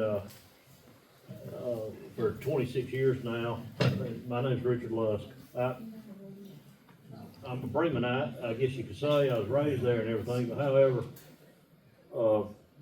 like Tommy said, where I live now on High Point Road was owned by Ernest Wheeler from the late 30s to the mid 70s, according to Lance Cole. And I got this information. I sat and had dinner with Lance Cole. I want to talk about several people around that hadn't been mentioned tonight, and in particular Lance and Arthur Brock and Willem Robinson. So I might be one of the younger people in the, I don't know, I'm not judging, I'm just trying to tell you, I didn't prepare. I'm standing up here. I felt moved to talk and reminisce. I'm 54, but when I was 5 or 6, my father went to auction over there and bought the property I live on in 76. So nearly 40 years ago, you say. And it was an auction, a bank auction. Where I live, 80 acres, and so I grew up, after school we'd go over there and we'd work. We had cattle, a lot of y'all remember that. We had semi-tall cattle. We had the first semi-tall cattle in West Georgia over there, about 80, pretty cattle. Daddy was a perfectionist, had cattle. You know, when they were born, we weighed them, tagged them, and registered them and got their papers. I was digging post holes over there before I was able to, and you know how hard that is over there. You're using a tamp rod more than you are a digger. So we were doing that stuff, and I grew up through high school doing that. Every day after school, Dad picked me up. He had a professional job, and then we'd go do this. We'd go farm, and we'd raise 30 to 50 cattle. Run 30 to 50 cattle up to 90 until I went off to college or so, and he kept doing it for a while. Didn't have help, but anyway, I want to go back to when we bought the place in 76. I'd go over there, and I was a kid, we'd go in the woods and we'd look around the creeks and everything, and the deed was just like follow this down through here and go to this pile of rocks and this tree, and you know, all the deeds were that way. Y'all remember that? So that's the deed he had. So he bought what he thought was 80 acres, and anyway, we go down through there, and I'm like, Daddy, what's this, what's this, what's this? And in about 5 places, there's remnants. Let's just call them remnants. Y'all know what I'm talking about, so let's just call them remnants. And yeah, there was some stuff being produced. So I didn't know nothing about that at 5 or 6 years old, you know, but he taught me. I took note of that stuff, and I can still go find some. It's about gone, but so going down the road years, let's just say 20 years, my sister built a house before I did, so the place got actually surveyed. So the surveyor went down there and found all this, and had to tie basically back to everybody else that had their stuff surveyed way before this had ever been surveyed, probably never. So he found 3 acres over here. He said, this ain't on nobody. There's 3 acres down here. These creeks come together and all this.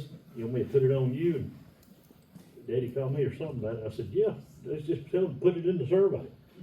And so apparently there's 3 acres down there nobody wanted to have claim to. So I think that probably goes back 100 years before that too, right? Nobody wanted to own that piece of property. It probably had more remnants on it. So anyway, just interesting things, but I grew up observationally from a young age around Robert and, you know, High Point Road, and then Willem, he took it over for a while, got to know Arthur Brock, he's driving the school bus. To be at my age, I remember a lot of things that nobody my age or younger will know, probably, I think.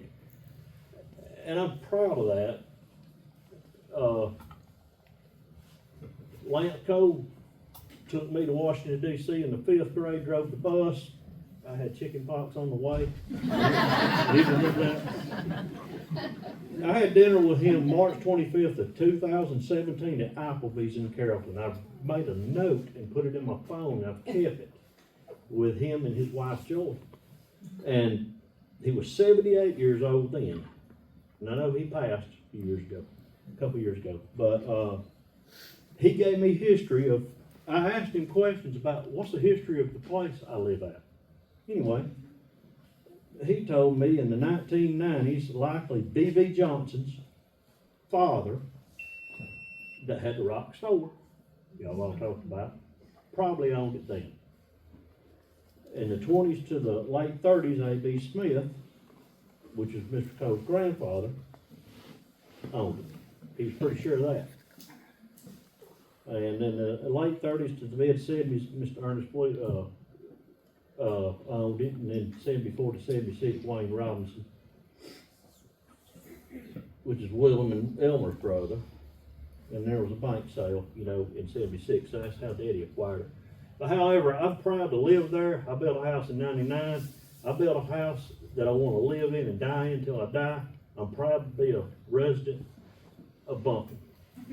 And I really appreciate, and I grew up appreciating how everybody takes care of each other and looks after everybody. If something's going on, you know about it, and there ain't no mess going on over there, and I really like that. And I want everybody to appreciate that. Back to Lance for a minute. He told us one time, he said in the Depression, he remembered, he could be hearsay on his part, but he may remember that Lance was a man that talked, and he knew things. He didn't make stuff up. But he said there was 2 new cars bought in Carroll County in 1932. He said there was 2 new cars bought in Carroll County, and they was both bought from people from Buncombe. So cash does something. But anyway, don't know if that's true or not. That could be challenged. Y'all might know better. Who else was I talking about? Willem. That man make anything, do anything with nothing. And you know, we run the slaughterhouse down there for a while, and this where Dr. Seago bought the place, and we worked on his farm a lot. And Dr. Seago and Daddy worked together, but Willem would hitch up a couple mules and pull a wagon, let them mules pull that wagon all the way to Bremen, put them in the parade, and then the mules would pull the wagon back to Buncombe. And he'd do that year after. I've seen that, and I don't know if everybody remembers that. What a story! And then and I want to tell you something else about VO and the Johnson and Willem. You could get sorghum from 3 places over there in the 80s. 3 places within a mile of each other. And Willem be crushing cane with the mules. He'd have 2 mules walking around crushing the cane. So I grew up exposed to that stuff, and I think that is, you're not going to find that anywhere else hardly. Now, I guess you can go to Indiana and find it somewhere. I don't know, but you can go somewhere, but it's just hard. It's no more. It's over with. So we ought to rejoice in that and think about these guys that passed. And I really appreciate the families, and I just want to get up and say that. Thank you. You know, you mentioned VO because. Randy, I have something I want to say briefly. Just get later. Yes, it is. Okay, My great-great-grandfather came from Buncombe County in North Carolina. I don't know the year, but I'm sure Cherry knows. And they were going to Texas. They came from Atlanta to Tallapoosa, and when they got to Tallapoosa, the train turned and went back to Atlanta. So in order to survive, they had to get 5 sons and $2 out in Tallapoosa. And that's the reason you have so many Allens in Tallapoosa, in our county. There are a lot of good Allens. Yes, there are. Yes, there are. I knew a bunch of those Allens. Susan, you gonna come wrap up? Jessica, where's Jessica? We got pictures of VO. He mentioned VO and the syrup mill. That was a famous syrup mill on the corner of Carlton Johnson and Old 100. And then Mr. Lewis Wheeler was famous straight across from Shiloh Church down in that hollow. We used to go help with the syrup there, go watch it being made. But there was syrup mills all over the place. Willen had one and several more. But Mr. VO, Jessica brought a bunch of pictures back in the day from Mr. VO. Susan, are you gonna wrap this up? I can wrap it, or we can, I mean. Dismiss, is it, are we gonna dismiss class now? We're gonna ring the bell? I'm just really like deep in nostalgia right now. You know, it is hard to stop. It is hard because you start thinking about all these different memories. And I don't want to leave anybody out. If somebody needs to talk and tell a story about their family, you know, I would love to hear it. Riley was my bus driver. Whew, those were the days. He got us home. He picked us up and he got us home. He used to tell me, you mentioned Webster Smith a while ago. I don't know what years that Webster was, or Mr. Smith was at Buncombe School, but I remember Daddy telling me a number of different times about when he was going to school there. He got in trouble one time. They had to go out in the hall, him and another guy. And where he went out in the hall at, he stood beside the coat rack. There was a coat rack. And Mr. Smith came down the hall, and Daddy said you didn't want to. He said you didn't want to paddle him by Mr. Smith because he could really put it on you. And Daddy was at the coat rack. He stood beside the coat rack, and the other guy was just sitting there and open out in the hall. And Daddy seen Mr. Smith coming down, and so Daddy scooted behind the coat rack there. And so Mr. Smith never seen him. He got the other boy though. But what made it so funny was that when that boy was getting his paddling, every time his arm came back, Mr. Smith's arm came back with the paddle, he'd almost get Daddy over there in the coat rack. But he never did see Daddy. Look, there's Mr. Smith right there too. Yeah, my daddy, he patted my dad all the time. There's some good school stuff over in this corner from all the way to right here is Tallapoosa and then West Harrelson. We need more West Harrelson stuff. It's just that nobody wants to give it up. You know, don't we have a picture here of your daddy playing basketball? It's right over here. On those Buncombe teams. Right. Tommy's up. Okay, yes. You mentioned that my uncle Homer Benefield and your granddaddy Floyd Horsley were his friends.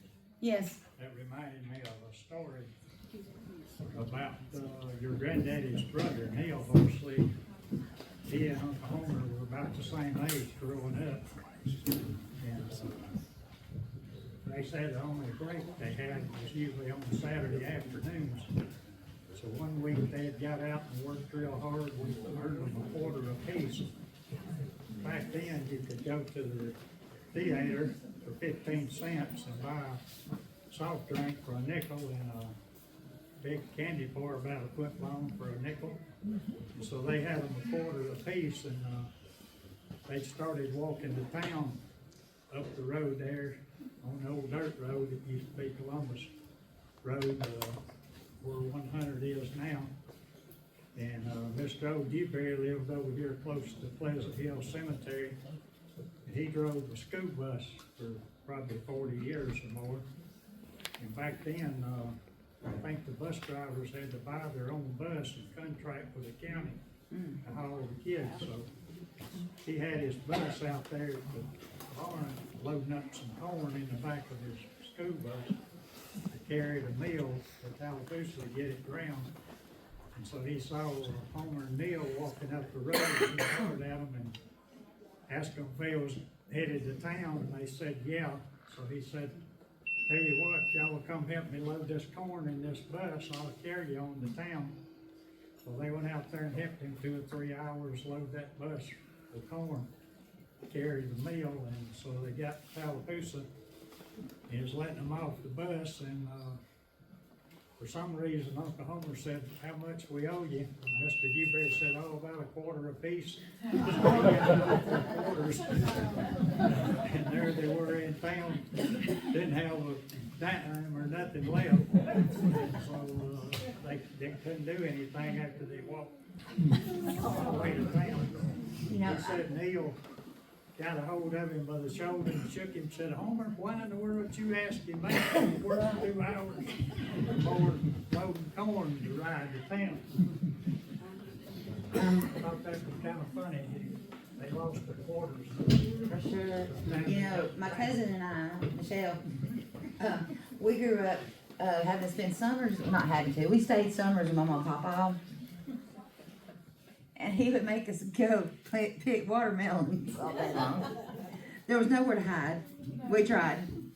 And after we picked watermelons all day long, so high you would sit on top of them on the truck. You know what he let us have?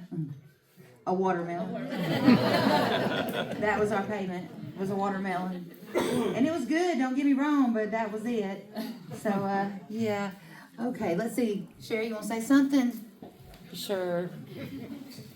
Who we got back here? Tommy. Yes, yes, I'm sorry.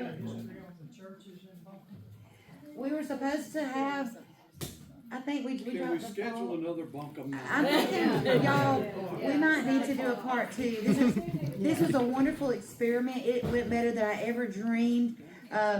This has really inspired me about our categories for next time.